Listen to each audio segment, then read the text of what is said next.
Saudi അറേബ്യയിൽ വാണിജ്യ മേഖലയിൽ ബിനാമി ഇടപാടുകൾക്കെതിരെ പരിശോധന കർശനമാക്കി. 2025 നടത്തിയ പരിശോധനകളിൽ 1000-ലധികം നിയമലംഘനങ്ങളാണ് അധികൃതർ കണ്ടെത്തിയത്. ബിനാമി ബിസിനസ് നടത്തിയ സ്ഥാപനങ്ങളിൽ നിന്ന് 8 ദശലക്ഷത്തിലധികം റിയാൽ പിഴയായി ഈടാക്കി. സൗദി വാണിജ്യ മേഖലയിൽ സുതാര്യത ഉറപ്പാക്കുന്നതിന്റെ ഭാഗമായി 2025 വിപുലമായ പരിശോധനകളാണ് നടന്നത്. ബിനാമി ഇടപാടുകളും വാണിജ്യ മേഖലയിലെ നിയമലംഘനങ്ങളും കണ്ടെത്താൻ വാണിജ്യ മന്ത്രാലയത്തിന്റെ നേതൃത്വത്തിൽ കഴിഞ്ഞ വർഷം മാത്രം 35,280 പരിശോധനകൾ പൂർത്തിയാക്കി. ഈ പരിശോധനകളിൽ 1017 ബിനാമി ഇടപാടുകൾ കണ്ടെത്തി.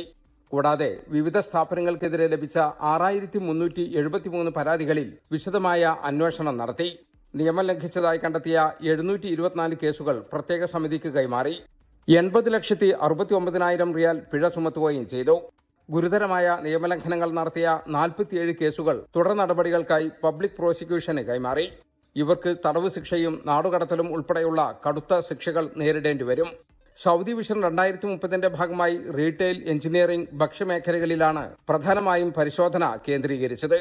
സ്വദേശികളുടെ പേരിൽ വിദേശികൾ ബിസിനസ് നടത്തുന്ന രീതി പൂർണ്ണമായും ഇല്ലാതാക്കുകയാണ് ലക്ഷ്യം.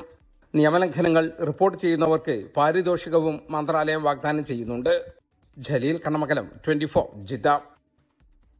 ലോകത്തെവിടെയായാലും ഏത് സമയത്തും 24 വാർത്തകളും ഓഗ്മെന്റഡ് റിയാലിറ്റി പാക്കേജുകളും എക്സ്പ്ലെയിനറുകളും വിശദമായി കാണാൻ ഞങ്ങളുടെ യൂട്യൂബ് ചാനൽ നിങ്ങൾക്ക് സബ്സ്ക്രൈബ് ചെയ്യാം.